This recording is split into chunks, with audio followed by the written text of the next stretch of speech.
What's going on, peeps? It's the Flying Pig here on Flying Pig United with another cheeky little evening transfer news rundown show for you lads and lasses and latest Manchester United news. How are we all doing, folks? We've got plenty to cover tonight, so strap yourselves in for a great show. Do get yourself involved throughout the show as well. We want to hear your thoughts and opinions, obviously, throughout. Of course we do. It's a fully interactive show, and we also have a Q&A at the end of the show, so stick around until then. And just good evening, everybody who's already in here. Thanks for waiting for us to get going. Do us a favour at the start of this show. Smash that like button on this video. Give us a massive like. Hit the likes on the vid. Let's get this to 100 likes.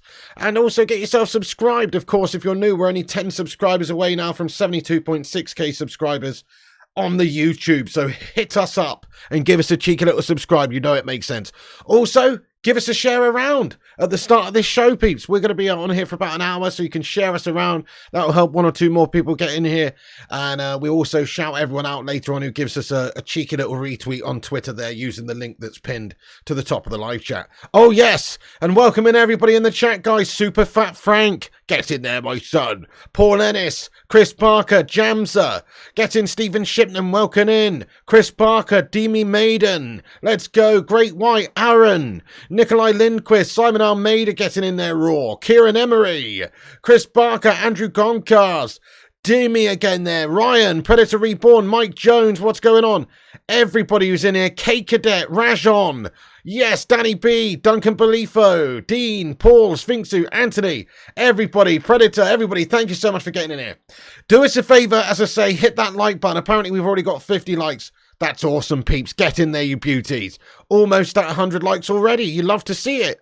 So, yes, welcome in, everyone. Hope you're having a great Sunday night. Thanks for joining. Of course, we are going to be back on tonight in a couple of hours' time for the watch-along. We're going to be starting that about 1:30 a.m., so half an hour-ish before kickoff. Man United versus Dortmund in Las Vegas, baby. Bring it on. We're going to smash them up, lads. Oh, yes, the Germans going to get absolutely spielered to death. But, yes, good to see you all. Let's get stuck into the news then, I guess. Before we do, we have got a cheeky little bit of an offer here from Kieran Emery of 10 months membership. What a don. He's been a member for 10 months, guys. Let's get some hashtag 10s in there to this guy. Thank you, Kieran Emery, for being a member for 10 months, you don. He says, definitely looking forward to the season. Let's go. Mate, thank you so much, bud. Thank you so much for being a member all that time, lad. And yeah, it is kind of looking a bit exciting now, isn't it? Obviously, we want to see a couple of more players come in, ideally. We want to see a couple of the shithouse players leave if we can. But yeah, I mean, I'm excited for this season, 100%.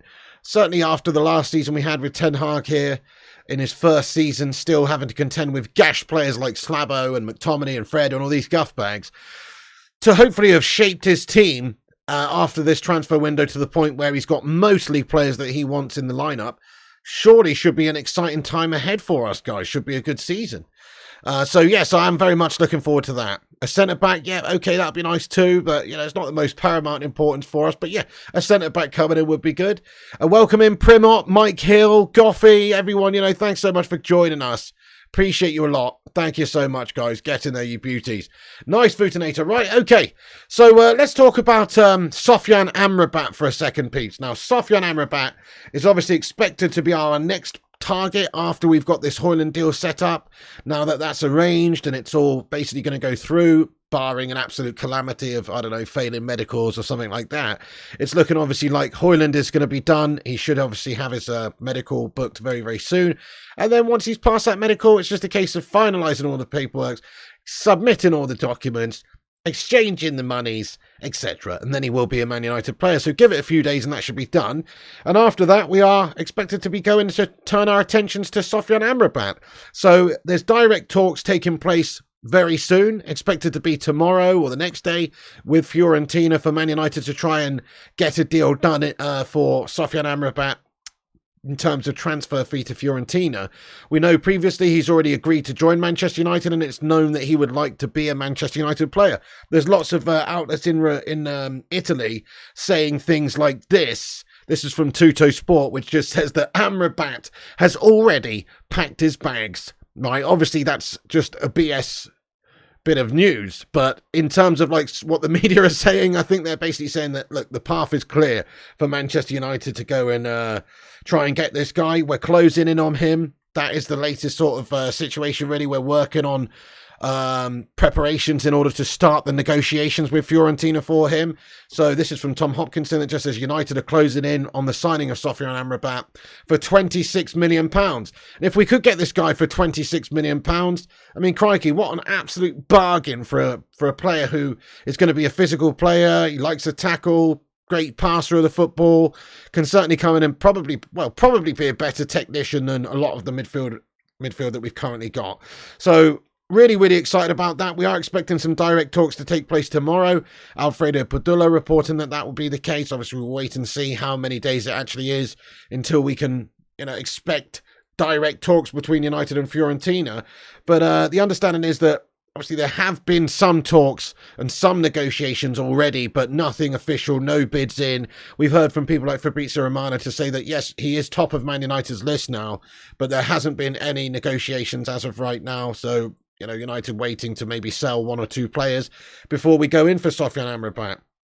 Just very quickly, this is, obviously a possibility, but also very unlikely, I suppose.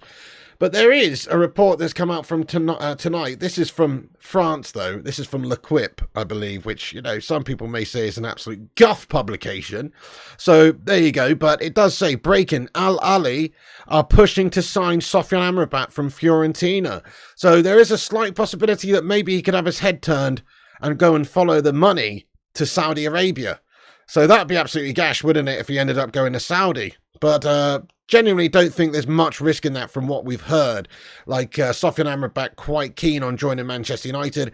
It was actually reported about a week or two ago that Sofyan Amrabat wouldn't want to go to Saudi Arabia, and he was more likely going to be interested in a move to La Liga or the Premier League. So I don't think we've got too much to worry about. I mean, there's two types of players in this world of football, isn't there, these days? And probably in all times, really. But there's a couple of different types of players. There's the players that want to go somewhere where they can play the best football in the best league and have the best competition and win the most accolades and actually have some sort of a legacy. And then there's the other type of footballer who just goes and follows the money. And, I guess that's life. There's the people who see it as a passion and there's the people who see it as a job. And so, which one is he? Hopefully he's the type of guy that sees it as a passion and is looking for the legacy. If he is, then obviously Manchester United is one of the best places he could possibly go in world football, especially right now with the project that is presented in front of him, particularly with Ten Hag at the wheel and with the squad of players that he's got. If he ends up going to, Saudi Arabia, obviously he's a melter. But you have seen players, he's 26, right? You've seen players similar sorts of age decide that maybe Saudi Arabia is the best place for them to go. If they've had their heads turned with a huge money offer, I guess it's kind of hard to turn it down. Ruben Neves probably could have ended up at one of the top teams, either in La Liga or in the Premier League.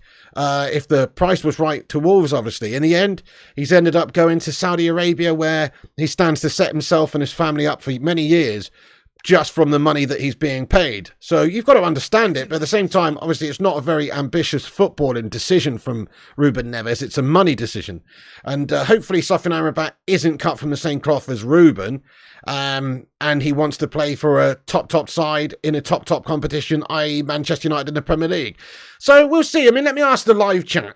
Where do you see Sofyan Amrabat ending up, guys, at the end of this window? Do you think he stays in Italy? Do you think he comes to the Premier League? Or do you think he goes to La Liga? Or do you think he goes to Saudi Arabia? What you saying, peeps? Surely it's Manchester United is in the lead of this guy, isn't it? Yes. Lots of people in the live chat here saying United here, United. Get in there, legends. Yeah, I think you're right, the Vutinator. It's probably going to be United, isn't it? We are running out in front of everybody else for the signature of this guy. It's understood that he wants to join us. It would be a great addition to Ten Hag's midfield, obviously, and therefore I think we'll try our hardest to bring him in. And we've had many different reports saying that once we've got the Hojlund situation done, he's going to be our next target. So Fabrizio said this earlier on.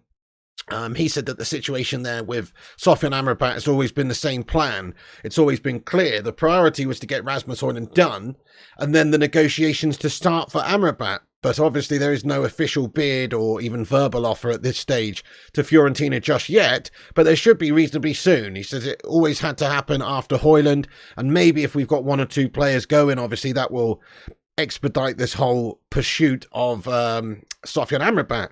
So expected that direct talks will be taking place between United and Fiorentina sometime this week, hopefully tomorrow. And obviously it won't be too long until we could probably agree a deal for him. So some outlets suggesting about 30 to 35 million euros will be the overall figure that it takes to convince Fiorentina to sell him to us. They perhaps might try and get a little bit more, but because of the scenario over there with the Italian league just not being as good as the Premier League and not having the money, and him obviously going to be receiving a heck of a lot of more money and an improved offer compared to what Fiorentina are paying him, then it's much more likely that he'll push for a move away. In fact, their manager, Vincenzo Italiano, who gets up, by the way, and eats spaghetti carbonara for breakfast, lasagna for lunch, and has a cheeky little, calzone for dinner, and he washes that down with a glass of Italian wine and has a cheeky little bit of a gelato ice cream for dinner. He's the most Italian guy ever, isn't he? Vincenzo Italiano. But anyway, their manager, Vincenzo Italiano, is reportedly, anyway, not too happy about the lack of focus that Sofyan Amrabat is showing because of, obviously, this whole situation of him trying to get a move away to Manchester United. So all looking good, guys. I would say that I know we haven't had an official bid or talks just as of yet. Not officially anyway. There may be some conversation, some dialogue that's taken place behind the scenes between the two clubs. But other than that, it's only really been with the player. But we know that the player wants to come to Manchester United, and obviously United probably can get an agreement in place with Fiorentina, and they would probably rather it sooner than later so that they can plan for the season, get some new players in to help replace him, obviously, and, not take an absolute age about it as well. So very, very exciting, guys. I mean, I'm just going to get into the live chat for a couple of minutes, see your initial reaction, see the live chat's initial reaction here to the Sofyan Amrabat situation. Now Hojlund's done, we are turning our attention to Amrabat. Let us know your thoughts on the player. Let us know, a little bit about it, whatever you think is, the burning issues. Serious Lee says he's a great player. His positive passing will put us on the next rung of the ladder, in my opinion. Love that, seriously. Thanks for your comment there, bud. Yeah.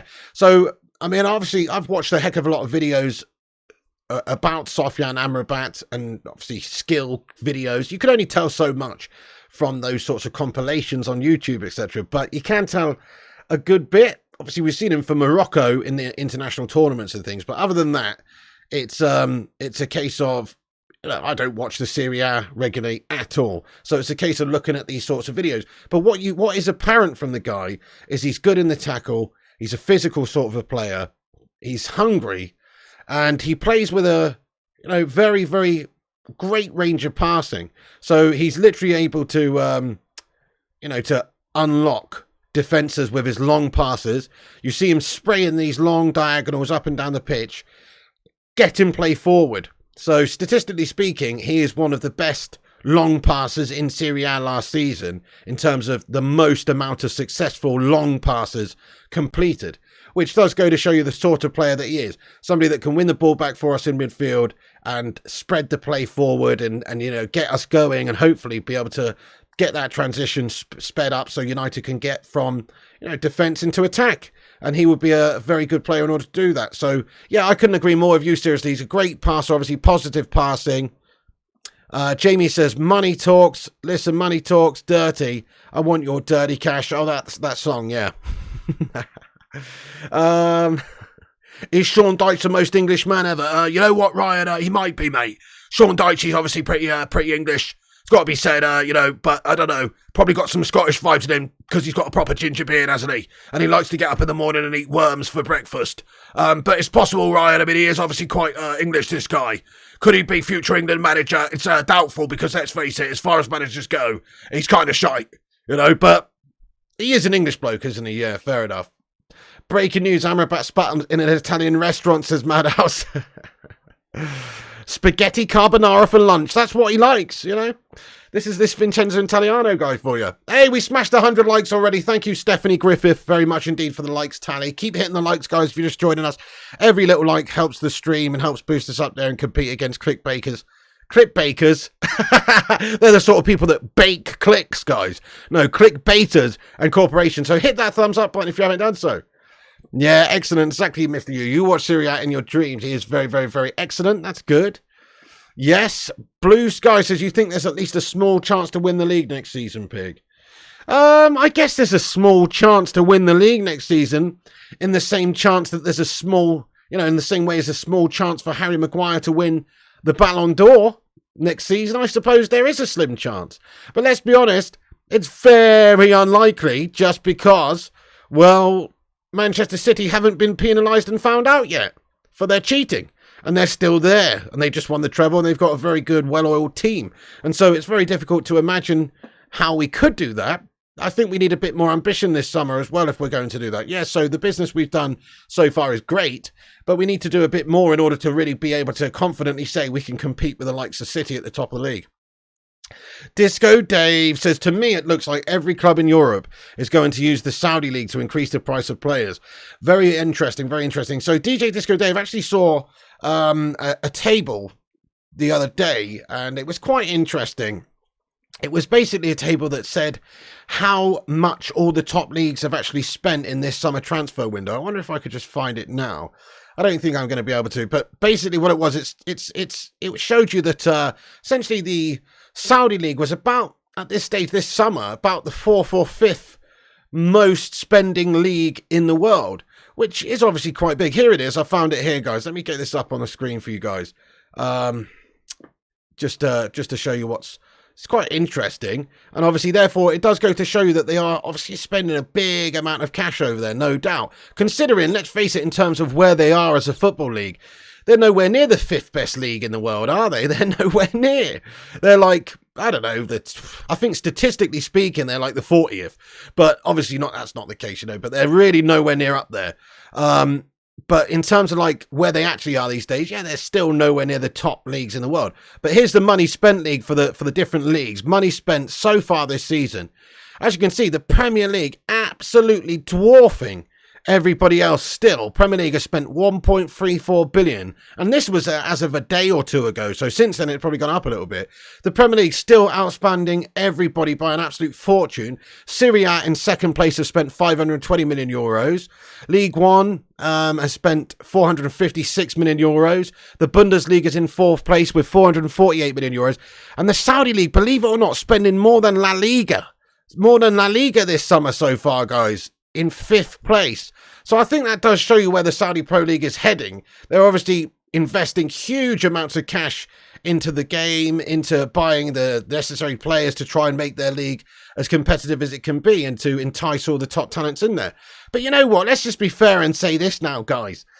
Still, to this day, the Saudi League is absolutely rubbish. Still to this day. Yeah, they might have one decent side. You look at Al Nassr, they're probably building the best team at the moment. They've got, 7 really well-known sort of household name players. But other than that, most of the teams in the league are guff still. And yeah, there's some star players going over there, but the depth just isn't there. It's going to be a long time coming before that league is actually top dog. But it could well be in the future at some point if they continue with this sort of level of expenditure. Now look at that. But it does show you how far ahead the Premier League is, ahead of all of these leagues still. That money spent league there is insane. It's absolutely insane. But Saudi, considering they're not the 5th best league in the world, for them to have invested and spent more money than the likes of La Liga and many of the top leagues around the world, it is pretty interesting, isn't it? And like you say, every club in Europe can get away with having their players linked to Saudi Arabia at this current stage in order to increase the price of players, like you say, because they're spending. It's well known, obviously, that a lot of these teams will try and sign these players to improve their stance and their position in the league. And so, therefore, it's a great story to spin. If you're a club that's trying to sell a player, why not insinuate that there's a Saudi team that's interested in one of your players? That way, you can get a little bit extra cash for it. So, obviously, that does... Look at that, though. I mean, we're calling the Saudi League a money league, but look at that. Premier League, 1.34 billion euros. And this is as of a day or two ago as well. So exceptional amount of money within the Premier League still. It's still the top dog. It's still the daddy. Nobody can really compete with the Premier League just as of yet. And the history in English football is what makes it so amazing as well, which obviously the Saudi League is never going to be able to replicate ever. No matter how much money they spend and how much time goes by, they will never be able to recreate the history that the English Football League actually has. So, yeah, it's always going to be the best league, I think. I mean, you never know, but things do change. Serie A was the best in the 90s. You know, things can change. But certainly right now, the Premier League is the top dog. So these players, you know, a lot of them want to go over there. The reason we're talking about this is because obviously Amrabat is reportedly of interest to certain Saudi Arabian sides. I don't see there being too much risk of him going over there based on the fact United want him. United in the Premier League is still the daddy when it comes to enticing players and getting them in here. And, you know, it's obviously one of the best places you can play your football as a top European side. We've got Champions League football now as well, which that's another thing that the Saudi Arabian League will never have. They can't compete with that. They can't be in the Champions League. They can't be in the, you know, the European Premier competition because obviously they're not in Europe. So that is a big problem for them. By the way, thank you for subscribing there. Appreciate that, Melier Hansen. Thank you, Penne Melier Hansen, for hitting that subscribe button on the show. If you guys are new, hit the subscribe button there. Get yourself involved with the stream. We're only 7 subscribers now away from 72,600 subscribers. So if that's you and you're new to the show here for the first time, make sure you smash a cheeky little subscribe on it. Benzema Melter. Well, yeah, Benzema's gone over there. Ronaldo's gone over there. They got some amazing players over there who they've convinced to go. You can't really blame Benzema. I mean, Benzema has been there and done everything in terms of Spanish football and European football. Think of all the Champions League trophies and the amount of goals he scored. You know, he's won everything there is. So there's no problem there with Benzema. Benzema is allowed a super retirement where he gets a couple of €100 million a year. I wouldn't have turned it down if I was him either, because he's basically accomplished everything in the game. And the same goes for Cristiano Ronaldo. You can understand why those guys are going over there to retire in a retirement league and set themselves up and they're kids for generations. Whereas, you know, players like Ruben Neves at 26, I can't really understand why he would go over there. I mean, St. Maximum and people like this. And then, you know, Sofian Amrabat is reportedly wanted by Saudi. So let's hope that he's really not like those guys who wants to go over there just for the cash. Dante says, I'll take Saudi League seriously when they start buying prime players. Yeah, well, there you go, Dante. Well, they're signing some prime players, to be fair to them. Like, I know what you're saying. They're buying a lot of the players they're getting are the players that are, you know, a bit long in the tooth, like Benzema, like Cristiano Ronaldo, these guys. But they are also managing to convince a few players to go over there. Like we've said, Ruben Neves is in his prime. He's 26 years of age. Alan St. Maximum's late 20s, I believe. You know, there's obviously a lot of players that are going over there, not just to retire, but also just to take the money earlier on in their career. But let's not pretend that it's probably, at this stage, still similar to, like, remember the Chinese league a few years back? You had a lot of really good talents going over there, like a handful. There was like a flurry where they're signing all these big players and putting them on huge money and convincing players to go just for the cash. But it didn't really elevate the standings of the league around the world, did it? Nobody really gave a toss. It's not like anybody's just going, oh, you know what? Let's go and tune into, you know, Guangzhou, Shenzhou, or whatever at the weekend. You know, it's just not going to happen, is it? Very unrealistic. Same goes for the Saudi League. Like, who's really going to watch Saudi football when there's so many better products at this moment in time still available to watch?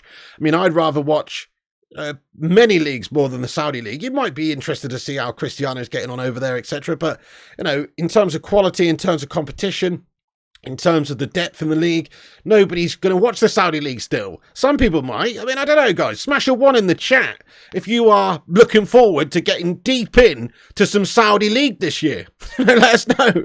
Smash a 1 if you are. Smash any other number if you're not going to watch it, even if it turns out that they sign Muhammad Ahmad Bruce Lee, you know, between now and the end of the transfer window. I mean, there's a good few ones coming in the chat, to be fair, but most people, I think, not really interested. I'm not really going to watch it either. It's like, what is the point of watching the Saudi League? There's a couple of good teams over there because they've obviously, you know, spent huge money on huge players, and it's interesting to see how Benzema's getting on or how Cristiano's getting on. But other than that, it's not a competitive league. Who cares? 147 likes. That's awesome. Thank you, Stephanie. Guys, we're nearly at 150 likes. Keep smashing those like button on it. Nice one, everyone. Thank you so much. Appreciate that. They are free. They air it free on YouTube and still now. Exactly, Massey. So I'm not going to lie. I watched one game last season, an Al Nassr game, Al Nassr, whatever, game with Cristiano Ronaldo in, and it was boring. It was like watching, I don't know, the third round of the Johnson's Paint Trophy or something. It was absolutely gash. And they had the kits to match it as well, like proper Sunday League style kits, including Al Nassr's, which, what is that all about? They got Cristiano in some horrible, like, yellow and blue guff. So, you know, they've obviously got a long way to come, guys. It's not going to happen overnight. Give it 5 years, and it's possible this league could be one of the best in the world, I suppose, if they keep adding players to their league like they have done this summer. It's possible, but right now, it's miles off of the Premier League, and if you're a player, certainly a young player, and you've got an offer on the table from Manchester United, or you've got an offer on the table from Al Ahly, surely you're looking more likely at going to Manchester United even for less money. Some players would just follow the money, but a lot of different players wouldn't. You know, we've seen Rasmus Hojlund himself choose Manchester United for various reasons because he loves Manchester United. It's known that he likes Man United. His father likes Man United. There's actually some interesting sort of quotes from, speaking of Ronaldo and speaking of Hojlund and the Saudi League and this sort of setup at the moment. Some interesting sort of quotes here from Rasmus Hojlund very quickly on Cristiano Ronaldo, which, you know, fills me with a nice bit of confidence and feeling. And he said, this is what he said in regards to Ronaldo. He said, "My father introduced me to Ronaldo when he was at United. I just like his mentality, and I love that he's so eager to score goals. The thing for me is he's so passionate about wanting to be the best, and I like that about him." This is what Rasmus Hojlund said about Cristiano Ronaldo. So obviously one of his idols. Who wouldn't have Cristiano Ronaldo as an idol if you're a footballer growing up? I mean, Ronaldo's one of my idols. These days, I think he's a bit of a prat because of the way that he left Manchester United, obviously. But, you know, players like Rasmus Hojlund are looking for legacy, clearly. He wants to, you know, emulate the career of Cristiano Ronaldo. He's not just going to go somewhere at 20 years of age, play in a farmers league and collect the cash. That's why he wants to come to Manchester United, because of, you know, the challenge, because of what it represents, because of what it means. So I do love those comments though about Cristiano Ronaldo from Rasmus Hojlund. That's direct from Rasmus Hojlund's chops, and it's nice to see he's got that sort of level of you know, what's the word? That level of player to look up to, because Ronaldo, you're not going to get somebody who's had a better career than Cristiano Ronaldo either. He's literally the record breaker in most departments. Yeah, Lionel Messi's also the GOAT, but come on, you're hard-pressed to find a better player than Cristiano Ronaldo and to find somebody that's achieved more in the game. So if that's your idol, that's a very decent idol to have. And if that's what you want to do, try and emulate someone who tries to be the best, that's a great thing for Rasmus Hojlund to try and do. He's only 20, so crikey, he's doing well at this point to have just got a huge money move to one of the biggest clubs in the world, Man United. And if he keeps his head, you know, in the right place, keeps his feet on the ground and develops really well, who's to say he couldn't go on and do some impressive things? Any news on Saudi Arabia, says Daniel Lowe? Well, like I say there, you know, at this moment, Al Ahly are pushing to sign Sofiane Amrabat from Fiorentina. But this is from L'Equipe in France, so I always say take it with a pinch of gash, because let's face it, that publication is absolute pants, or Le Pants, or Le Pantaloons, or whatever they say over there. Not the best, is it? So that's the report, though. But Saudi, I would imagine Saudi teams are interested in Amrabat, because he's a great player. He's not really, what's the word? He's not really too expensive in terms of the initial transfer fee. And also, you know, Morocco, North Africa, it's not like a bajillion miles away from Saudi Arabia, is it? So, you know, I'm no geography expert here, but Saudi Arabia is like on the other side of Africa there, by the opposite side of Egypt, isn't it, right?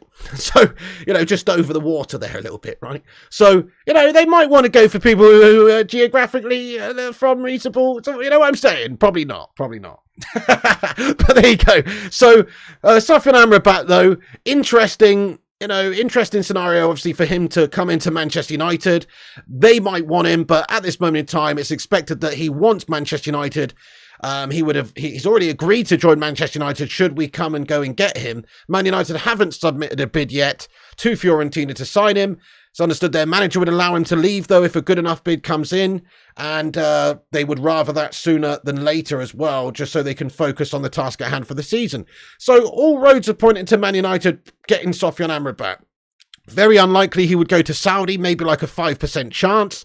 But, you know, Man United in the Premier League, as you can see from this spending list, is still the daddy. That's what I'm saying there. So, anyway, obviously very good couple of days, though, because we've heard that we'll be going for Amrabat next after Hojlund's wrapped up. We've got the deal in place for Rasmus Hojlund. Great stuff. Fantastic news. 85 million euros. Some people saying, some others saying 75 million euros, but let's just say around about 80 million euros. It is too much money, but it's a great bit of business for the future, because it's Ten Hag's guy, isn't it?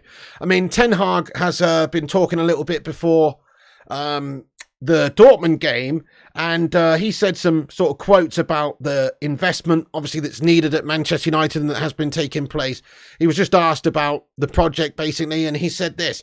Ten Hag said, "We are building a project. We want to win trophies, so we have to invest in the way we play and invest in the team." And that's what he's done so far. He's invested in the way we play with the players that he's signed. Rasmus Hojlund is another one of those players. He's a 20-year-old future star who can do the job for us right now, hopefully, and will be one of the greatest players from his country, probably of all time, based on what we've seen up until him being 20. It's hard to say that, really, but hopefully, based on his progression, based on the hype that surrounded him, in the future he could be one of the Great Danes, right up there with Schmeichel and Laudrup and people like that. So he's only 20, guys. Give him a chance. Give him a little bit of time to develop and bed in at the club. And the same goes for all the other players that we've signed as well. Andre Onana's a player that fits the style of play. So that's the key phrase there that Ten Hag has used is, so we have to invest in the way we play.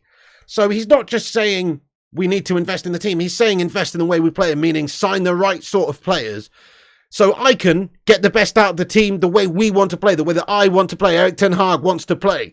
That's sort of what he's doing here, signing all of the right type of players to play the Ten Hag way. So that's very important to talk about and say he's doing that. He's not getting players that have been offered to him by the higher-ups at United just because they're big names and shirt sellers. He's gone to get players he likes. He's gone to get players he wants for his system.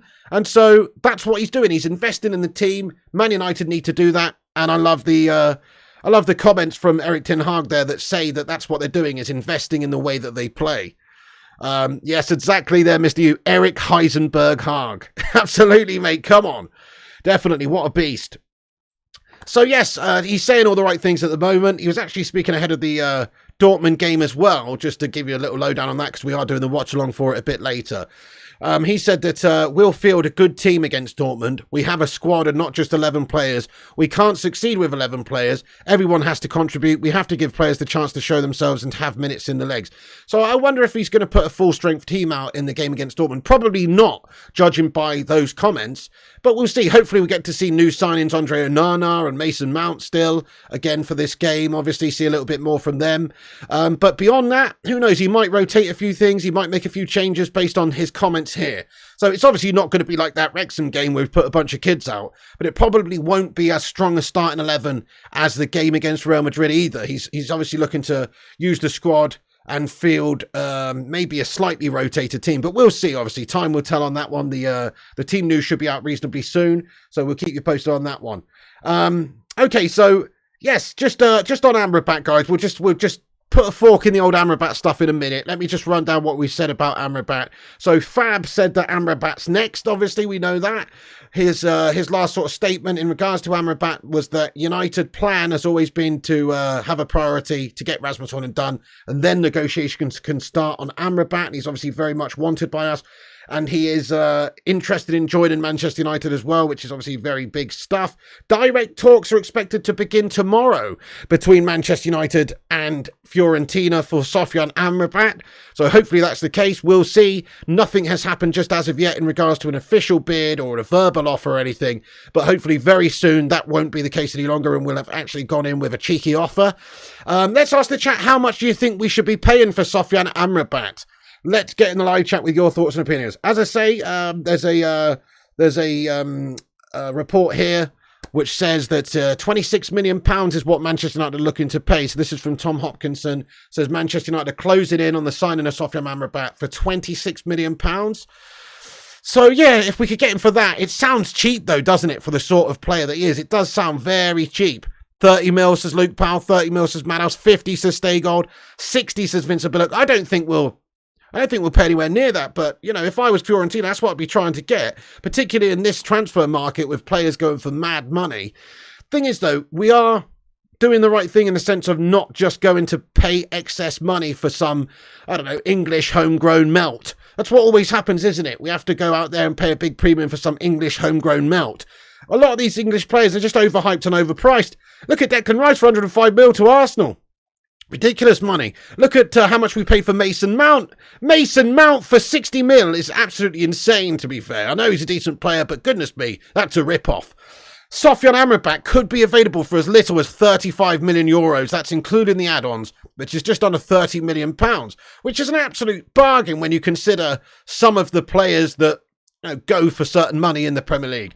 So that's a really good thing about going to try and pilfer a player from a team like Fiorentina in Serie A, is that, United can pay significantly less money but still get a quality player. The idea with Sofyan Amrabat is he's coming in to improve Manchester United. He's not just coming in to make up the numbers. He'll be coming in to be hopefully a direct replacement for shitbags like Fred, Scott McTominay, Donny van der Beek even, players like this. Hopefully he's an improvement on them. Otherwise, what's the bloody point of going to get him? He does look like a big improvement on all of those guys as well because of his range of passing, his qualities on the ball, his ability to get play going. He's a great passer. So I agree with you, Ryan Hughes. He's a hell of a player. 30 million with 5 and add-ons. I think you're spot on there, Disco Dave. I think that's right. That's probably what it will be in euros. 35 million euros, around about there. Peter Coveney says 150, a Kit Kat and a bag of skips. Sounds decent. 32 plus add-ons, says Chloe Jenkins. We always do get ripped off, Ryan, but we're less likely to get ripped off going to buy a player like Sofyan Amrabat from a different league. But certainly, if you look at how much we paid for Hojlund, I guess there's no guarantees there. But Hojlund, there's a lot of hype. There's a big hype train around him. There's obviously a lot of expectation on him. Last season, he did very well, getting 9 goals, 11 assists. So there's obviously a lot of expectation. He's obviously a big player for Denmark as well. So that's why, and he's a forward player. You're always going to have to pay more money for forwards than you are midfielders or defenders. That's just the way it is. But, big hype train around him. Sofyan Amrabat, yes, he's obviously a top player, just coming to the best years of his career now, 26 years of age. There's a feeling that he's ready for the step up at Manchester United, and obviously with the way that he plays. But the hype isn't around him the way it is like some of these star players. Really, Sofyan Amrabat's going to come into United and give us competition for places. He's not even guaranteed to come in and start in the team at all, especially with United signing Mount for 60 mil and these guys. So, yeah, very, very much the case of get him in the team, see what he can do. Maybe he can fight for his place in the starting 11, but his technical ability on the ball and passing should give us a heck of a lot more than what we've got right now with hot potato merchants like Scott McTominay and Fred and co, who literally just get the ball and they're like, oh, hot potato, and they get rid of it, and they're not very good at the old passing game, really, if we're being fair. Might be able to run around like an Energizer Bunny and a headless chicken, but other than that, they don't actually have the technical ability to get us going and keep hold of the ball to the level that we need. So that's where Amrabat can come in and do that job for us. He is a technical passer and a master of passing, so, that's what we need. Yeah, I agree, Kate Cadet. Amrabat will be an excellent signing, I think, Piggy. Spot on, agree with you, Kate Cadet. He's a low-key signing. That's right, Eamon Barrett. Maybe like slipping in under the radar here. Could be a really good technical player for us.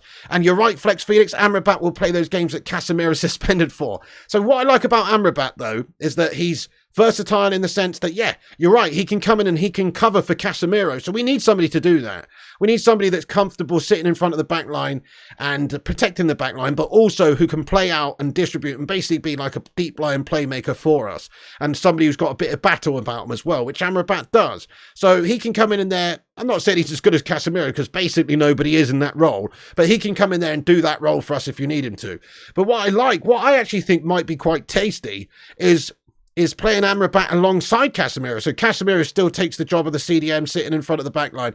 And then you've got Amrabat just chilling next to him, passing the ball around, dictating the play, keeping hold of possession, spraying those balls, and that sounded a bit wrong, didn't it? But you know what I mean? Spraying those balls forward and getting the play going.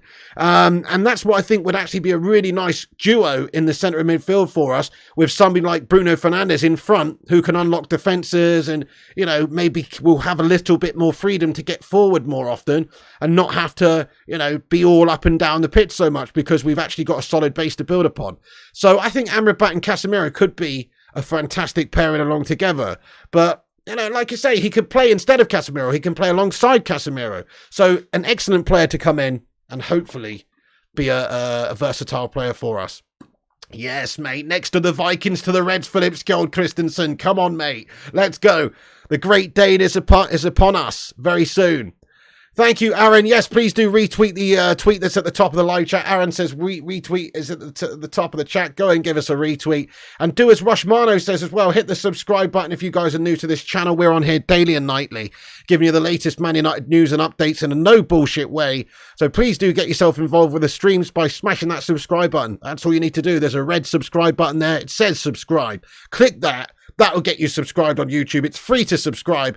And we're on here. We've got a great community vibe and we cover all the latest news for you. So get involved. And also, we're only 3 subscribers away from 72,600 subscribers. So we're creeping up there, guys. Hit the subscribe if you're new. Tell your granny about it. Ryan says, Pig, what level player is Amrabat? Is he a top player? Why aren't they asking 50 to 60? He's still got 1 optional years left. I don't see any release clause.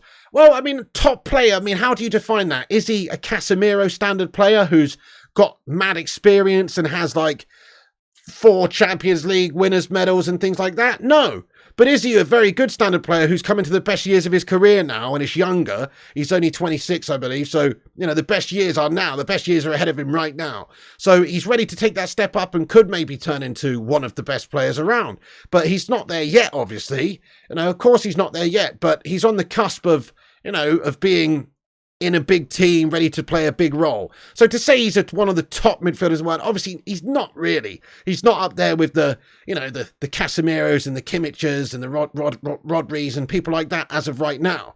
But he hopefully will be on the cusp. That's why we're identifying him. Plus he gives us something that we need right now in terms of qualities on the ball. Ten Hag's signing players based on what Ten Hag wants, and Ten Hag's known to really want Amrabat because of his technical abilities, because of his dogged nature, and not just that, his mentality as well. Like, Ten Hag identifies players that seem to have the right sort of battle in them, that seem to work hard, that seem to strive for the best. So Sofyan Amrabat fits into that. So that's the sort of player we're getting here. I don't think you could say he's like one of the best midfielders in the world right now based on sort of what he's done up to this point, but it's over the next few years. We're obviously getting somebody who's not played the, you know, in the Premiership. His brother might have done back in the day, didn't he? But I don't think he has. He's obviously got to come to the Premier League and prove himself within the Premier League. But I think he will be a success if we can sign him. Hey, get in there, you legends. We smashed 72.6k subs. Come on, get in there. Thanks, everyone, for dropping that subscribe on the video. I really do appreciate it. Nice one. Thank you, William Wallace. Thank you, William Wallace, for subscribing to the channel, my son. They may take our lives, but they never take our freedom. Thank you so much for hitting that subscribe button there, William Wallace. I appreciate you. The kickoff tonight, Daryl, is at 2 a.m. UK time, bud. We'll be starting the stream at 1:30 a.m. UK time. So just in a couple of hours' time, we'll be back on with a cheeky little Dortmund watch-along, peeps. Oh, yes. Get in there, Dynamic Melon. Excellent stuff. Yes, lad. Amrabat and Kudu next as Nea Herman. Absolutely, indeed. So, yeah, maybe Kudu could be on the list as well. He's another player that is reportedly wanted perhaps by Man United and Ten Hag. Ten Hag's understood to be a fan. Mohamed Kudu, I don't know, you know. I mean, it depends really what we do in terms of business going out and who as to who maybe will come in. But actually, I saw some quotes the other day from some media over in Holland that basically said that if Ten Hag comes a knocking, then Mohamed Kudu's going to be a rockin', you know, meaning he's ready to go. That's not what he said, by the way. I'm ad-libbing that. But meaning he would want to go and play for Manchester United if we were to go in with him. So, you know, that's obviously big possibility. We'll see. I mean, in terms of sort of wide players, we don't really need any wide players as of right now.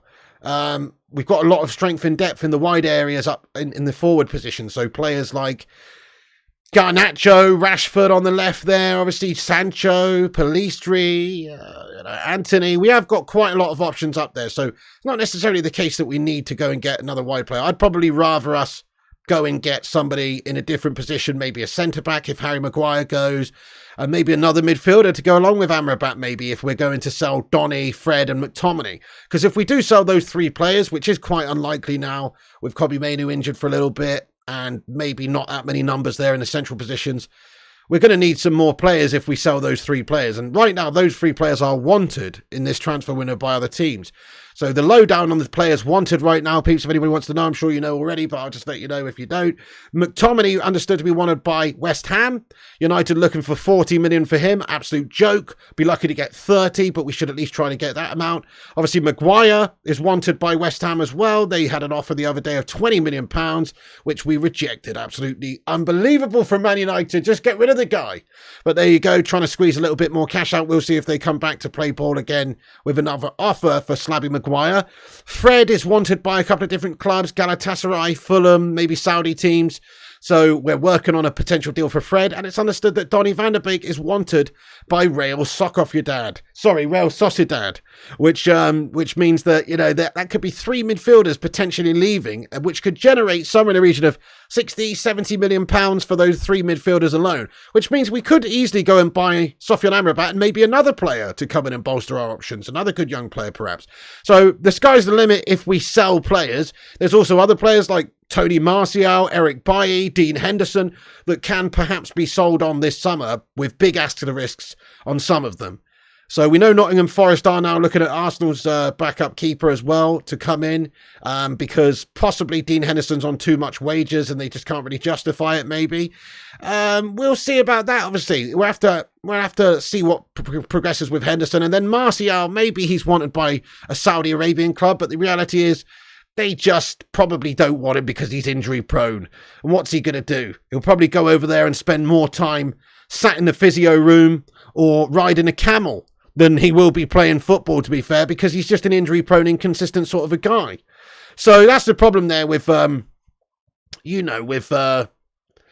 with some of our players. But certainly Fred is saleable, McTominay's saleable, even Maguire's saleable, clearly, because West Ham have gone in for a cheeky bid. So you get rid of some of those players, maybe sign a centre-back, one for the future, maybe sign another midfielder along with Amrabat, or just put all your eggs in the Harry Kane basket and try and do something crazy and have that super ambition to get a couple of different strikers.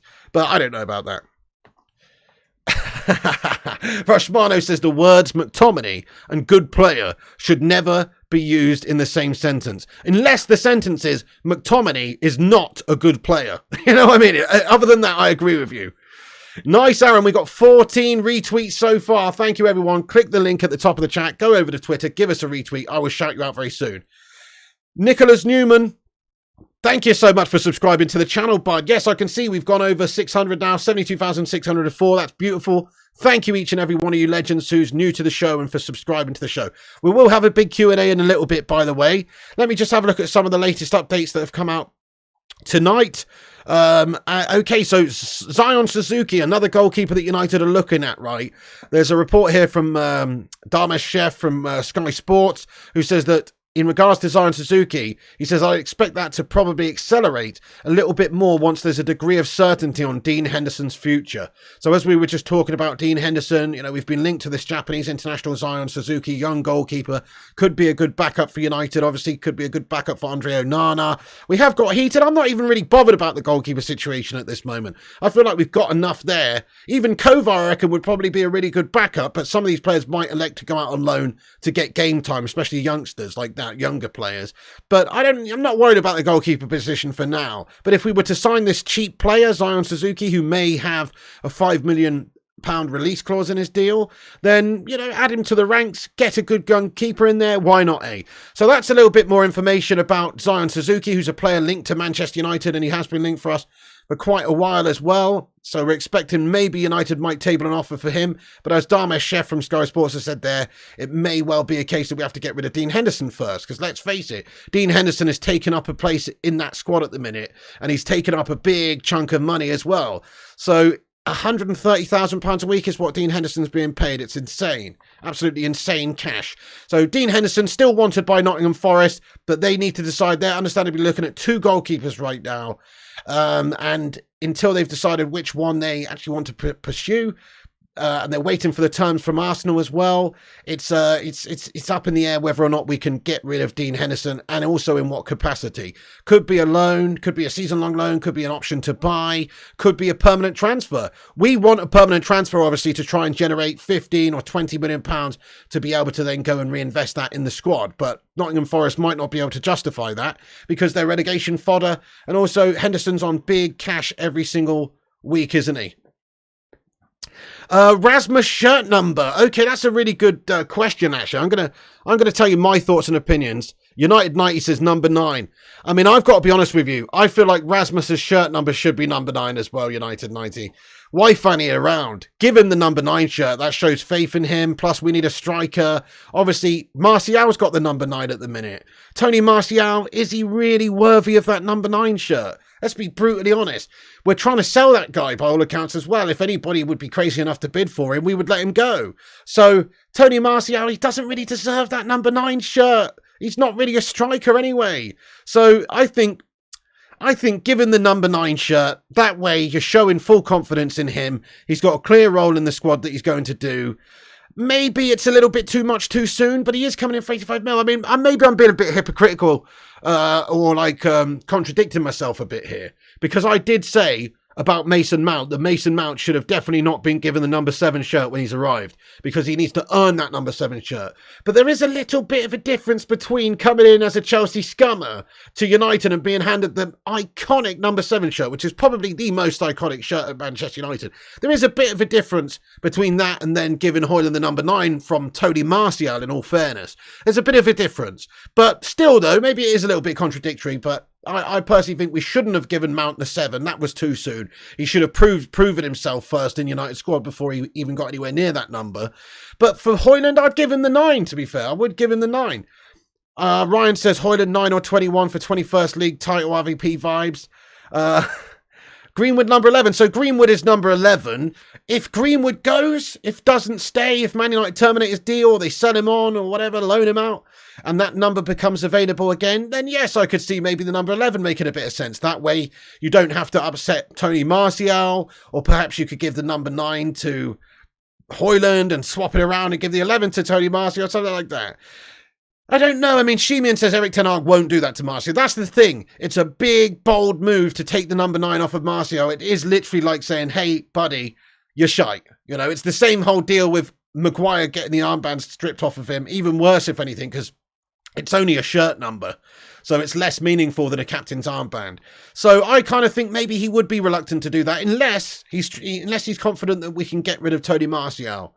But from what Ten Hag said in the press over the last week is that he does rate Tony Martial. He thinks he's a good player and he thinks that he's a good goal scorer, and he just wants him to be fit so we can utilise him and get goals from him, basically. But the problem with him is he is injury prone. So I would actually take the number 9 off of Tony and give it to Rasmus, but I actually don't see Ten Hag doing that at this moment, although he does make some tough decisions. Gregory Burke, but it's not a vacant shirt number, we've got to be fair and say that. Gregory Burke says Martial should be sold off to a Saudi club. Couldn't agree more, and if he's going to go anywhere, it would be to Saudi Arabia. They're desperate for depth, they're desperate for good players, and they pay well over there. So if anybody could actually afford Tony Martial's wages, other than us, it would be Saudi. Kate Cadet says, I think Greenwood's 100% staying pig. Okay, well, you know, interesting. I mean, you think 100%. That's a little bit of a contradictory statement from yourself there, isn't it? How can you think 100%, mate? You can't know. So, but in all fairness, yeah, no, look, I actually am with you. I think Man United will end up keeping Mason Greenwood within the squad and slowly introducing him back in there, because he is a quality player, and it means we don't have to go and sign another forward player, and we've already spent a heck of a lot of money this summer, unless an offer comes in for him. But I don't see another team in world football taking a chance on Mason Greenwood right now. Just imagine the PR shitstorm that they would get if somebody was to bid even 30 or 40 million pounds for Mason Greenwood right now because of what's happened. They would obviously be on the backlash of a lot of media outlets and fan bases and things like that. A lot of their own fans wouldn't necessarily want them to go and buy Greenwood, even though he's a quality player. So, don't know. Plus, but then again, from a rival, or not even a rival, but from an alternate team's point of view, what a player you could sign for not that much money. Before this whole scenario happened with Mason Greenwood, he was worth £100 million, literally. As a young player who had the potential that he has, he was worth £100 million. But now, because of what's happened, maybe Man United would snatch your arm off if you paid 30 or 40 million for the guy. So this is where maybe Saudi Arabia or someone like that could come in and try and tempt him with a move. I know he's just had a kid, but even so, like, it probably makes sense to try and sell him. For Man United, what we should do is get rid of him, get some cash, reinvest it, go and buy a replacement. Because there's too much of a PR nightmare that Mason Greenwood provides to Man United as a club. And even Ten Hag and the squad might benefit from him not being into the squad, which could upset some things. So, in my opinion, sell the guy. Don't even loan him, sell him if you can. Get 30 or 40 million quid. Wash your hands with Mason Greenwood and move on and try and invest it elsewhere. But I think you're probably right, Kate Cadet. I think they probably will reintroduce him into the side. Boomy says Martial is worthy of the number 9 bench seat on the sideline, far from Ten Hag. Okay, well, yeah, I mean, he is obviously a bench player. He's just a bench warmer. He's a backup these days, especially with Rasmus coming in now. He's actually not a bad backup to have when he's fit. He is skillful, he is quality, and he's got attributes, and he can score goals. The problem is he's just really not fit. That's the big problem with him. Dabo says 100 million for Greenwood. That reminds me of the time Fonzie jumped a shark. All right, okay. Dabo, so what are you saying? It's unrealistic? I don't know. Listen, my humble opinion, he was worth that. He was worth that before all of this happened. Let me ask the chat, how much do you think Mason Greenwood was worth literally before this whole shitstorm happened with him and his alleged allegations against him? How much do you think he was worth? I think £100 million easy because of what the talent that he was showing at such a young age, and the fact that he was English as well, English homegrown talent, that costs a bit more money. You know, I see him being close to £100 million player. Nice one, Rush Mano. He says 219 likes. Get in there.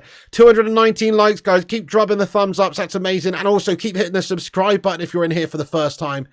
We've got all the latest United news daily and nightly for you legends. 50 mil, says Alan Partridge. That is harsh. 80, says Madhouse. 150, says Mr. U. 80, says Stephanie.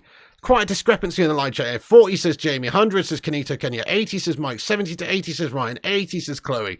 100 million today. I don't know about today, United 90. I've got to be honest, I really don't think he's worth that today.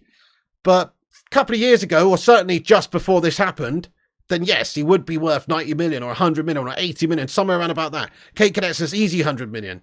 Yeah, well, I'll ask the chat the same question, but slightly different. Now we've seen everybody's thoughts. 80, 90, 100 is what most people are saying. Greenwood was valued at 134 mil. Just looked it up. Wow, Simon Warner, fair play, lad. I mean, it's insane. Yes, somewhere in that region. But how much do you think he's worth now? Let's say a Saudi team or an Italian team or whoever came in for Mason Greenwood tomorrow. How much do you think he's worth now? Because he's not worth anywhere near that. Not just because his contract has run down a little bit. He's still actually got 2 years left on his contract with the option for an extra year. So he could quite easily be a Man United player for 3 more years still. So it's not like the contract length is the reason too much why it's less money now. There's a couple of big reasons. Obviously, he's a PR nightmare for any club that goes and signs him. Complete PR nightmare. That's a big problem. That puts a lot of people off. It's like, I don't know, buying a house that's on an Indian burial ground or something. You know what I mean? It's going to lower the value of that house. Might be a really good house. Might be a banging house. Maybe it's a house where a horrendous murder happened or something. You know what I mean? There's literally chalk outlines on the floor from when there was a massacre or something like that, you know? It might be a lovely mansion of a house, but essentially speaking, it's not worth the value that it was before because no bastard wants to live there. You know what I mean? It's that kind of scenario with Mason. He is the sort of player who is super talented. He's a mansion of a player. But unfortunately, he's a crime scene. And so, therefore, the value is lower than what it would be. And plus, he has actually stagnated for now nearly a year and a half, or around about a year and a half, where he hasn't even played any football. Just been training on his own, and he just hasn't really had that ability to progress. So who even knows if he's the same player, mentally and physically, as the player that he was before? It would be tough, really, to imagine that he could just come back and hit the ground running just the way that he left us. But he is a super talented, natural player. One of the most natural players I've ever seen. One of the most natural players I've ever seen from an 18-year-old coming through who was so good with his movement and his finishing and both feet. Very natural player. So who knows? Maybe it wouldn't have hindered him too much having all this time out on the sidelines. But it's a risk for any club trying to take him on, and he's not worth the money now. He's worth little money now. I personally think he's worth probably 40 million now. Rushy says 45, 3 says Mr. U, 100 mil. So he's gone from 100 mil to 40 mil in my opinion, maybe even 30, Mike Jones says. But he's too good of a player to allow to go to a different team for less money than that, really. 10 says Pablo, Sean says 40, 50 says Batman 20. But listen, if you could get 40 million for Mason Greenwood, that's bloody good money. And, we should try and cash in on this asset right now. So Bad and Bougie here says, let him go for free. I understand you. I mean, I don't necessarily want him representing Manchester United either. But why let him go for free? Maybe there is a club out there that would give you some money for him. That way, he's not just completely worthless to Manchester United. And at least it's a talent that we've produced, that we've sold on and managed to get a bit of cash back for. 40 million would be a beautiful amount to receive for Mason Greenwood. And I don't know if there's a team out there crazy enough to actually buy him right now with what happened. But there might be. Saudi would pay 150 million to United 90. There might be, but there's another big question mark. Would Mason Greenwood go to Saudi Arabia? Would Mason Greenwood go to Italy? Would Mason Greenwood leave Manchester? Would he leave England? That's a big if, because he has just had a child, actually, literally a week ago. And so it just increases the likelihood that he would rather stay in England. And it is known that he would love to get back into Manchester United's team, and that's what he wants. But it's not about what he wants. It's about what the club decide. Hello there, Star. Hope you're doing well today. Get in there. Yeah. Saudi clubs won't care. They will buy him. I disagree with you, Super Fat Frank. It's a market value thing. Obviously, if somebody's allegedly committed some sort of whatever discrepancies, whatever they may be, it's going to impact market value. So, hey, have a good one, Kate Cadet. I'm probably going to have a power nap after this stream as well. Hey, thank you there, PP. Appreciate it. It says best voice on YouTube, mate. Thank you very much. Get in there, you legend.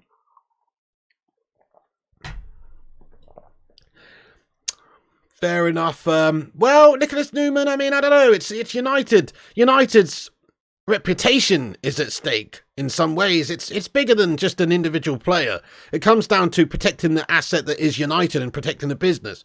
Me personally, I don't think really we should keep him. But anyway, I'm bored of talking about Greenwood. Charlie Anthony, thank you for the £5 super chat, lad. Get in there, my son.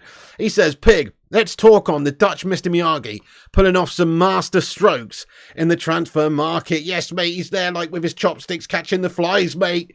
Miyagi style, chilling, repairing bonsai trees that have been broken, etc. I.e. people like Rashford, and teaching them how to wax on and wax off. That sounded a little bit wrong, didn't it? But you know what I mean? He's teaching these guys how to paint the fence, mate. Ten Hag is a bit of a Mr. Miyagi, the Dutch Miyagi. I like it. No, he is actually putting off pretty awesome transfers so far in this transfer window. I agree with you. And last year, the players were really good that he signed. I love Lissandro Martinez, for instance. That's a Ten Hag player. And now he's gone and got Hojlund, Onana, and of course Mason Mount. Good player, but not the best, but good player. These players are good additions to Manchester United squad, particularly to play the Ten Hag way. So as I say, you probably missed it if you're only just getting in here now, but there were some quotes from Ten Hag earlier on, which I read out. Thank you for that, Charlie. Let's get some love in the live chat there for Charlie's super chat. There were some quotes from Ten Hag here, which just tells you what he's trying to do, I think. It gives you a little bit of a look into the mindset. He said, we are building a project. We want to win trophies. So we have to invest in the way we play and invest in the team. So investing in the way we play. How do you invest in the way we play? Well, you don't invest in the way you play by buying tactics books. You invest in the way you play by buying certain players that fit the way you play and the way you want to play. And that is exactly what Erik ten Hag has done with all of his signings, Hojlund included. So that's what we're getting for really there. It is obviously a very good addition to the squad, as are the other players like Onana. He's the goalkeeper that fits the style of play that Erik ten Hag wants to do. So really, really important that that's what we're trying to do, is actually improving the players to play that way. Demi Maiden, thank you very much there, bro, for your super chat here. Thank you so much getting in here raw, Dimmy. Let's get some love in there for Dimmy. He says, about Greenwood, Interpol and monitoring his actions. Bloody hell, lad. Fair enough, lad. Oh, okay, yeah. Fair play to you, Dimmy Maiden. Well, I mean, that's interesting. Allegedly, you said that. I mean, I don't know if there's too much in regards to that, but fair play. That's what you've told me. I respect it. Interpol and monitoring his actions. Bloody hell. Anyway, thank you very much there, Demi Maiden. I appreciate you getting in here. Mason Greenwood's a potential wrong-un, isn't he? Not saying he 100% is, but he's a potential wrong-un. Exactly. We're not even finished with internal investigations. So, I mean, Mason Greenwood's in the doghouse. I wouldn't be surprised if he's been monitoring Interflora with the amount of bouquets of flowers he's had to buy to say sorry. You know what I'm saying? But thank you very much there for your super chat, Demi. Can we get some love in there for Demi, who sent it in a $5 super chat there? Thank you, dude. Right, okay, so a few more things to discuss, guys. Then back into the live chat. We'll have a Q&A. We'll have a rundown of what's gone on in this show. As always, keep smashing the like button. Keep hitting the subscribe button. We are doing a watch-along tonight as well for the United Dortmund game. We'll be back on at 1:30 a.m. UK time for a cheeky little watch-along, guys. So make sure you please do come and join us for that if you're around. Who's going to be around? Smash a 1 in the chat if you're staying up to watch the Dortmund United game. Smash a 2 if you're not. I understand if you're not, to be fair, because it's a school night. You know what I'm saying? It is obviously very, very late. Case Slater says, Piggy campaign to keep Harry Maguire the icon. Looks to have paid off if he hasn't sold him quite yet. Oh my goodness. Case Slater. Oh goodness me. I would rather do a whole bunch of things I don't want to say on this channel than keep Harry Maguire, to be fair, at this stage. So, you know. Okay, Ryan, but the club have to make the right decision. They do have to come to the right decision. And it's an academy product they're talking about here, but they've also got to protect the club, but they also, need to come to the right conclusion, I suppose, for them. It's a really tricky situation. It's not really cut and dry, this. It's quite a tough topic to actually decide what's best to do with the Mason Greenwood scenario. Do you just chuck him on the scrap heap? Or do you give him a chance? That's the thing. School has finished already, so sing games. Oh, Aaron, nice one for putting the watch along in there. Could you do that again in a few minutes' time, mate, after I've shouted everyone out on the old retweet, and I'll pin it to the top. Legend. Get in there, my son. Sling the slab, says Stephanie. Oh, we should definitely get rid of him. Predictions for the score tonight, guys. Great shout. Okay, so a lot of people putting 1s in here. A few people saying 2, though. They're not watching the game. I mean, it's obviously going to be on late. But yeah, come and join us, peeps, whoever's around. Come and join us. Watch-alongs on at 1:30 a.m. UK time. That'll be beautiful. FFP has issued a fine to Maguire for getting paid doing nothing. Nice one, I like it. Thank you very much, Rushmano. He says, smash a like for the pig, it really helps. Right, okay, quickly, guys, let's talk about what we discussed in this video very quickly. Then we'll get into the Q&A and, see what you legends are saying about anything we've discussed.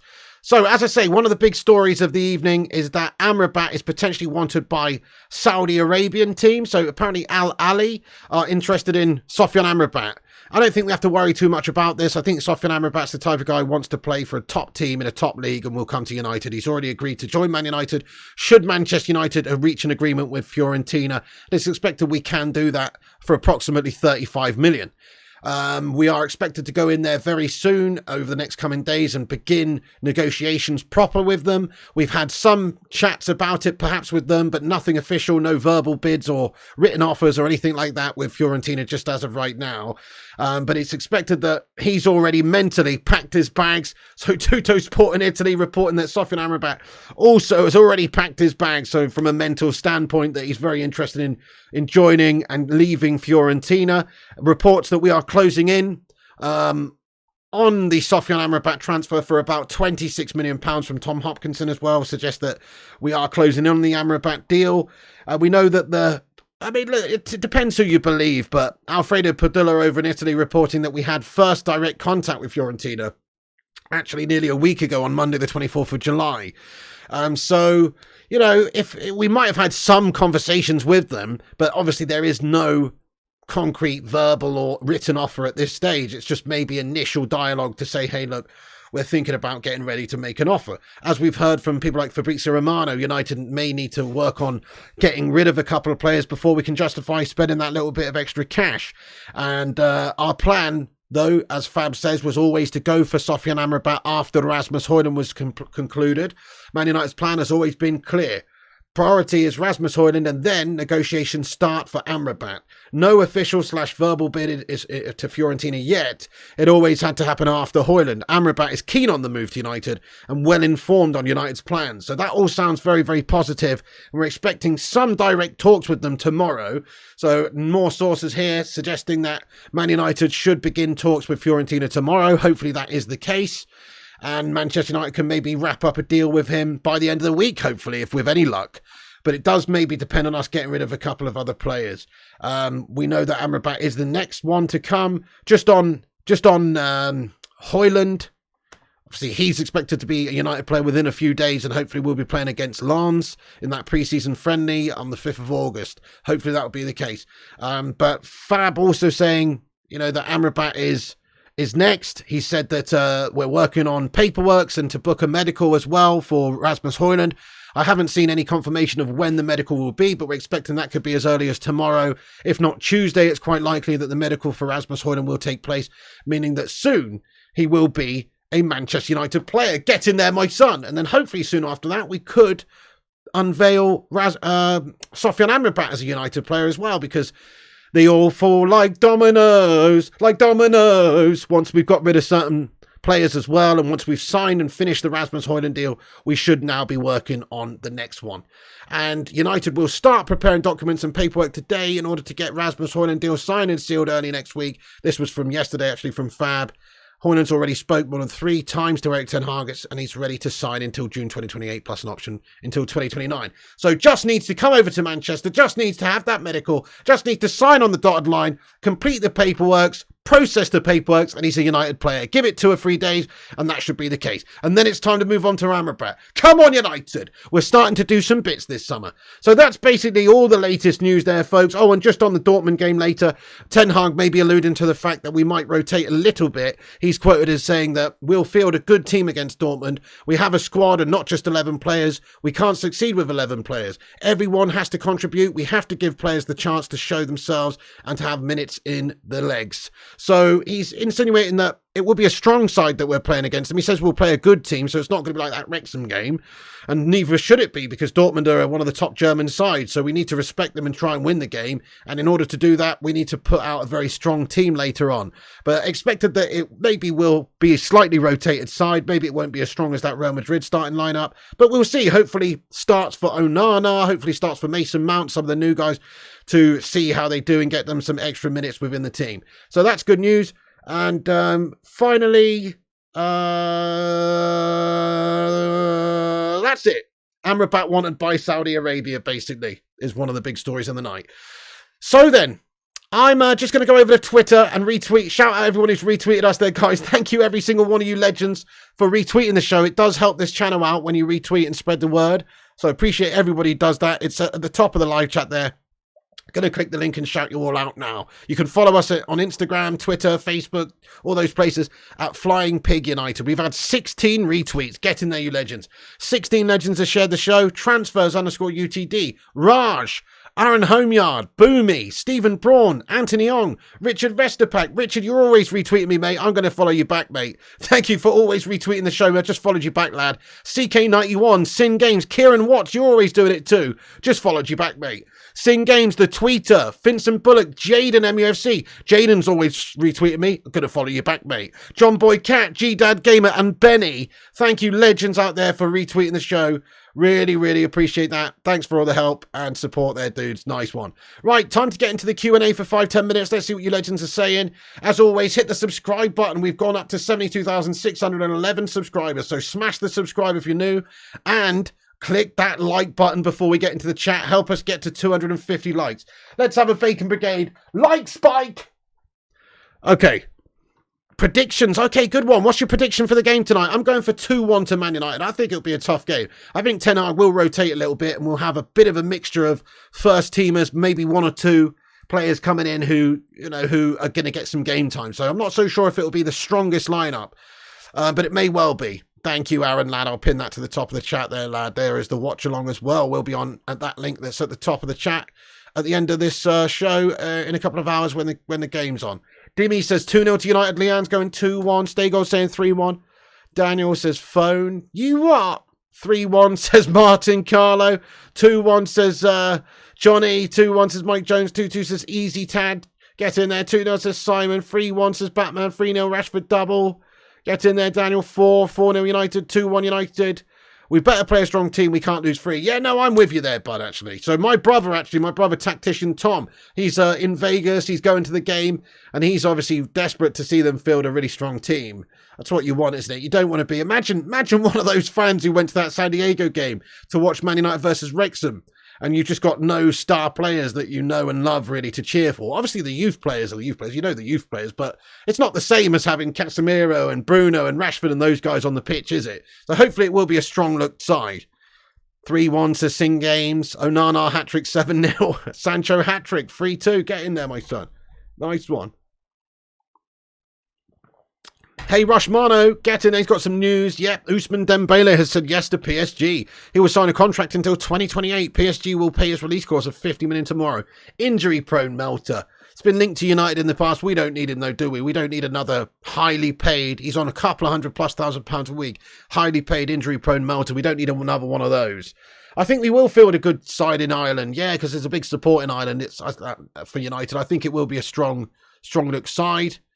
But obviously, we'll see what Ten Hag is actually thinking. Thank you, Don Dada Diamond. Appreciate you, dude. You think Varane will get a rest? Yeah, could be the case. 5-0 Dortmund, says JB Robinson. 2-1, says the Duke of Rodtown. 3-2, says the Hoop Man. 4-0, says Salford Killer Gaming. Like your style. Yeah, fair play to you, Duke of Rodtown. Come on. Hey, we smashed 250 likes. Get in there, you legends. Barca need a winger. Maybe they must sign Sancho. He's on too much money, isn't he? He's on way too much money. But just on other players, I think Axel Disasi's now agreed a deal with Chelsea, hasn't he, from what I saw earlier. So he was a player that was sort of being linked to Manchester United. And, you know, I'm not bothered. I don't even know too much about Axel Disasi because I don't watch any French football, but by all accounts, I don't think we've missed out on anything too big there. 24 years of age, you know, okay, he's probably decent, but we've got a lot of defensive depth as it is. I want to get Maguire gone so we can generate some cash and go and sign another player to improve our squad, but really, I'm not too bothered if we lose out on somebody like Axel Disasi, personally, who was reportedly linked to us a little while ago. And no news on sales as of right now, Pete Morris. Obviously, we had a bid rejected for Harry Maguire last. That was the last sort of proper bid that came in. Fred looks like he's maybe next out the door with interest from Galatasaray and Fulham. But again, it depends really. I think we've kind of got to figure out what we're going to do in terms of the midfield. Are we going to let Fred, McTominay and Donny go and sign Amrabat and someone else in the midfield? Or are we going to keep one of those guys and try and sell two of them and buy Amrabat? Because at the moment, we've got enough depth there. We want to improve the quality in the team by replacing one of them at the very least and getting Amrabat in. But what we may be doing is finding ourselves in the position at some point throughout the season, if we were to sell all three of those guys I just mentioned, Fred, Donny and McTominay, we might find ourselves in the position where lacking players in the midfield if there's injuries and things like that. So you don't want that. So we might end up keeping one or two of those players we mentioned that we were on about selling, just because we need some depth. Maguire's versatile. We can play on the wing, says Boomy. Oh my goodness me. Maybe the wing of a jumbo jet lad, but other than that, not for United. Difficult for Dortmund to win 21. I want them to, but I just hope for a good game. Yeah, fair play. You hope so. You've got tickets for the game. I always go over to Old Trafford, so it would be nice for them to come over here, save a bit of money. Hey, fair play to you, Easy Tad Keo. Yeah, absolutely, lad. Well, hopefully it's a great team for you. I hope they do put out a really good team. They should do in front of the Irish fans. They should do. Don't want him slower than Maguire, 28 kilometres an hour. Oh, yeah, Boomy, right. So you saw that, did you? Yeah, check this out. So let me just find that. So, yeah, I've got the top speed here of some players. There's a comparison here of some players. And Axel Disasi clocked at a very slow top speed last season, apparently. So the top speed of some players, we've got Wout Weghorst, who was clocked at 30.6 kilometres an hour. 30.6 kilometres an hour.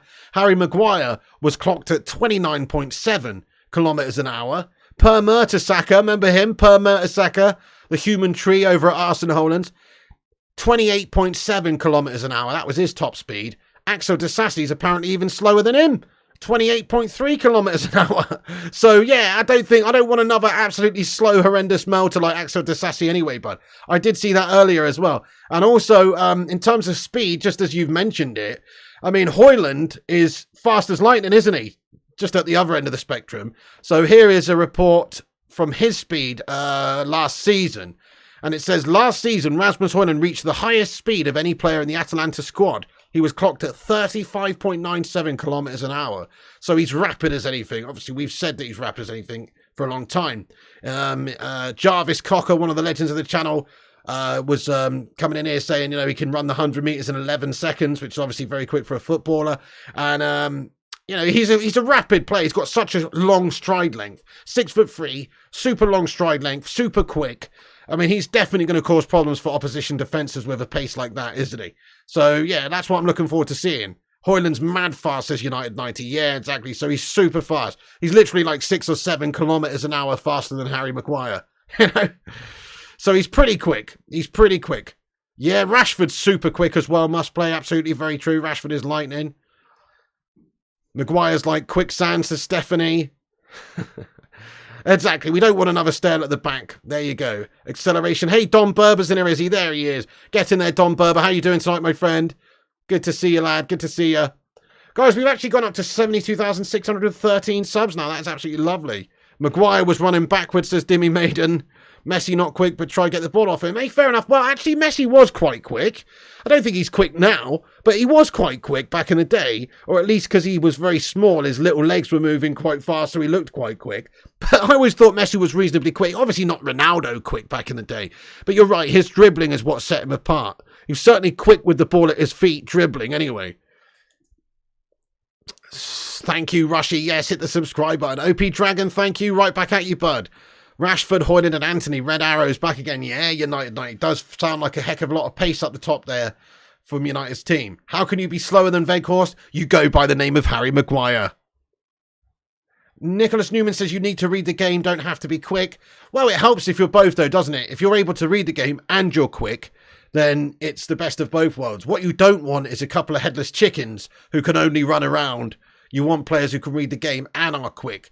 It's obviously a better attribute to be quick than it is to be slow in terms of a football game, but you want to have the speed in your mind. Obviously, there's been loads of great players over the years who are slow, who are fantastic players because of mentally, you know, they're reading the game fantastic well. So I know what you're saying, but obviously, ideally, you want both. That's what makes players really, truly awesome, is potentially having both in this day and age, particularly in a Ten Hag side where you want people who can press from the front. We've got an Amrabat update, says Rushmana. Let's check this out. Thank you, bud. Let's see what's coming off the vine in regards to Amrabat real quick. Okay, so yes, Alfredo Padula reporting this evening that Sofian Amrabat has given priority to Man United in recent weeks. Great stuff. Yeah, so, you know, obviously he's seemingly keen on Man United, isn't he? Seemingly keen on playing for United, and it's understood he would like to play for us, and he's agreed to play for us as long as we can go and strike up a deal with Fiorentina and actually go in and have a bid, which should be coming sometime this week. Quickness and speed can be different things, says K-Slater 23. Interesting. You talking about your masturbatory history here, bud? Or I don't know. Just joking. But no, yeah, good point. I mean, listen, acceleration and top speed. So if you're clocked at, say, a certain kilometers an hour, that's your top speed. But how about the acceleration? You could have slow acceleration, or you can be quick from the off. Like Messi, for instance, was very quick on the off. Maybe his top speed is not Linford Christie-esque or anything, but his acceleration was always very good, you know, because he's small and quick, just that spring. So it's a very good point you make, actually.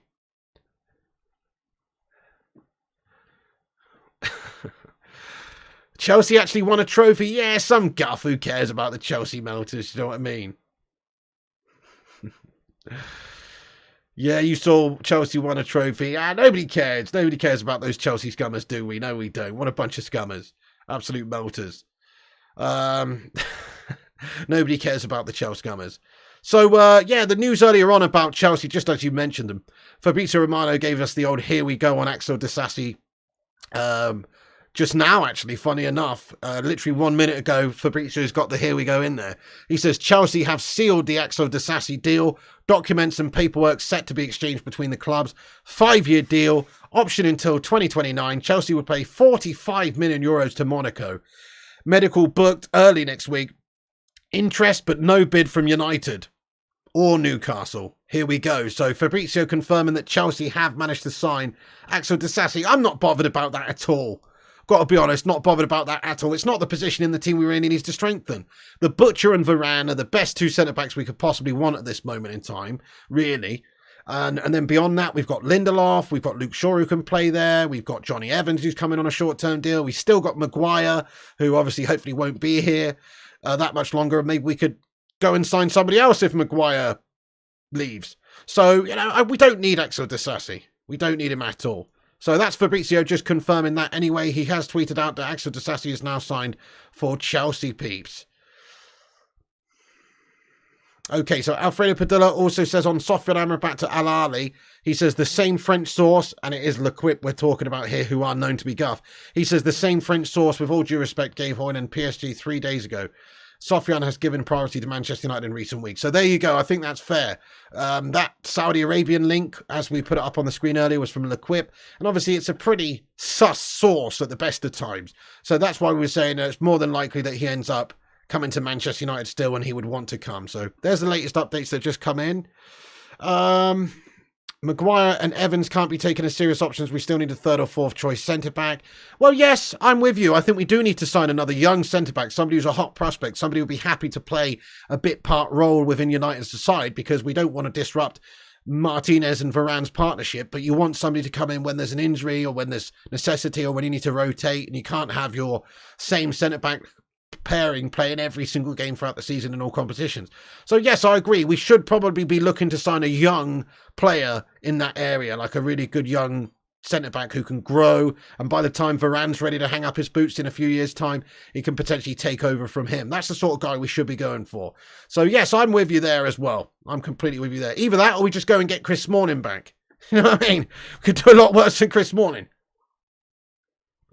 Get the old band back together, Smalling and Johnny Evans.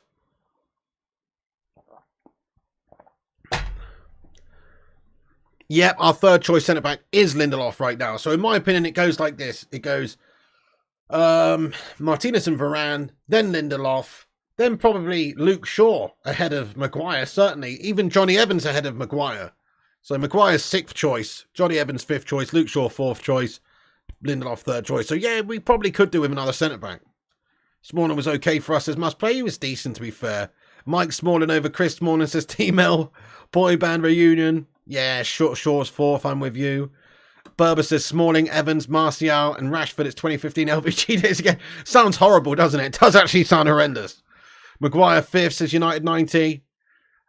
You don't want Lindelof sold. I mean, I don't think we should be selling Lindelof right now, actually. He's a good backup. If he's happy to play that role, he's definitely a good player to have in the squad.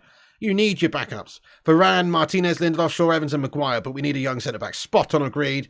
Maguire's our 20th choice centre-back. You put Youth Goalie ahead of him. It's the 3rd choice then. Yeah, well, I mean, Lindelof's maybe not the most physical of defenders. He's certainly not the best in the air, but he does actually read the game well, I think, and he's got a great range of passing on him. So he's got his strengths and weaknesses, but he's not the best, like, out-and-out defender. Let's be honest. He's not the best out-and-out defender. Bennett's a youth prospect. There you go, you see. Lindelof is good. Even Rashford is ahead of Maguire in our centre-back ranks. Yup, says Daniel. I mean, even Casemiro might be ahead. Cassie could play at centre-back, I suppose. Maguire, 7th, Ten Hag, and Evans ahead. Slab has to go to save career, says the Trooper. Probably right, particularly playing for the England national team. If he's just sat on the bench, he's not going to get much opportunities, is he? Chelsea in a bidding war with City for FFP services. Maguire 7th choice. Yeah. Maguire acceleration mimics that of a speed bump. Nice one, Red Olsen. He's better than Maguire 100%. Says United 90. I agree. Lindelof is better than Maguire. Slabby's a legend. Long live King Harry of United, says Aaron Partridge. Josh Goat Vardiol. Well, there was some reports maybe we could try and hijack the deal for Vardiol, but I don't think that's going to happen, is it? Okay then. Right, great stuff. All right, let's just read a couple more of your comments out, guys. Then I'm going to wrap up this stream, basically, and get ready and go for a little nap, and then get ready for the watch-along, which we're starting about 1:30 a.m., so just under 2 hours from now. We're going to have a watch-along live on the channel, and that obviously, yeah, Alvaro Fernandez needs some opportunities, I agree. Never should have let Bailly centre-back go. Remember his performance against PSG. We've still got him, don't we, Jake Ascott? We still got him. I mean, he's shown some good times at United, but he's never fit, is he? He's always injured. But he's still at United, isn't he, Eric Bailly? Unless I've woken up in an alternate reality. He went out on loan last season, didn't he? Went out on loan last season, and he's back now. But we are working on him leaving, or has he already left? Did he leave the other day? I can't remember now. You've sort of got me questioning myself. But I'm pretty sure Bailly's still a contracted United player, isn't he? So we still technically have him. We don't even talk about him, actually, because he's just made of glass. That's right, Stephanie. He's got glass legs because he's made of glass. We don't even really talk about him. He very rarely plays. Yeah, he's still at United, isn't he? Yeah, he's not left yet. So there are talks that Saudi teams are interested in him as well. So I suppose you could argue that Maguire is 7th choice centre-back behind Eric Bailly at this moment. I actually do rate Bailly as a defender, but he's never fit. He's always injured. Yeah, I saw that United 90, his Instagram post, where he said that he was basically, you know, done at United now, or that he was saying goodbye. Yep, saw that. Just seen the Man United third kit on Man United website. Third kit would have been better for an away shirt. Away kit looks too much like Newcastle United. Yeah, it's true, J.U. I'm with you there. It looks gash. I don't even like the third kit. It's too Liverpool-esque. Bailly close to joining Al Nassr. Let's hope so, K-Slater. It'd be good to get another one of our players off the books. But yep, Saudi teams interested in Eric Bailly. United still has Bailly as of right now, Gregory Burke. And you agree he's better than Maguire. Yep. Guys, I'm going to have to wrap this stream up. We've been on here for 91 minutes. It's been an absolute pleasure and a great chat. There's still 338 legends in here. What I would say, guys, is come back after this video is finished. Get your thoughts and opinions about anything we've discussed in the not live comment section. Have your say after this video is finished. Come back again and chat. Keep the debate going in the not live comments. And also make sure you subscribe to this channel, guys. Subscribe. Hit the red subscribe button so you don't miss the updates. Click the bell icon for notifications. That way you will receive notifications for when we post and go live, so you do not miss the streams, and you can keep up to date with all the latest United news in a no bullshit fashion. Get yourself involved. It's free to subscribe. It's also free to like the video. We're aiming for 300 likes on tonight's stream, so smash that like before you go. Hit that like button if you haven't done so. That'd be awesome. Please do hit the likes and get yourself in there before the end and say bye as well. But like I say, we're going to be back on in less than 2 hours, guys. At 1:30 a.m. is when United's pre-season game against Dortmund is on. It's actually on at 2 a.m. kickoff. But we will be back on at 1:30 a.m.-ish just to, you know, discuss the team and obviously to start the stream just a little bit early before the kickoff. So come and join us then. I will just bang the old watch along link in the live chat once again here, guys. Do us a big favor, actually, even if you're not staying up to watch the game. I understand not everyone's going to be staying up to watch the game because it is a school night, as I say.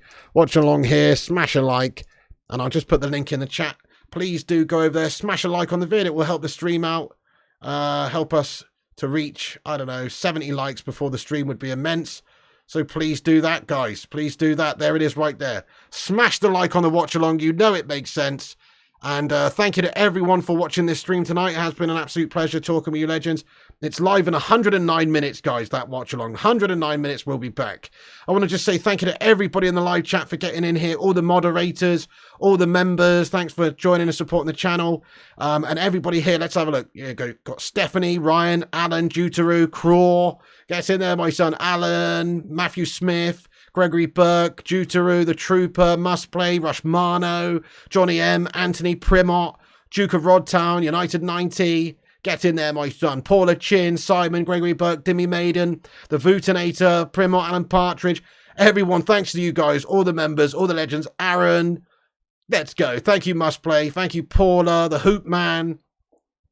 Nicholas Newman as well. Thank you. Nice to meet you too. Thank you for getting in the chat. Everyone's welcome here. Even city scummers, as long as you're respectful and you like talking football. So come back tomorrow. We'll be back on in the afternoon show as well for the transfer news, and in the evening tomorrow as well for the transfer news. Around about 10 p.m. is the evening show.